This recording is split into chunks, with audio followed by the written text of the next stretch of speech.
Hello everyone, today I'm going to show you how to set flight price alerts with Hopper. I will just tap on it and make sure you will have to download from the iOS store, and you will just book the hotel or flight, and I will just tap on like flight, and you will just select it your like where you from. I will just select it from Lahore to United Arabs. I will just set the capture of it, and when it's completely done I will just show you how to set the flight price.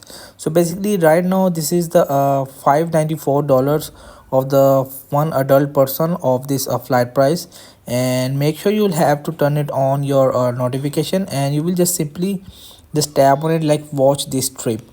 So you will just allow the notifications.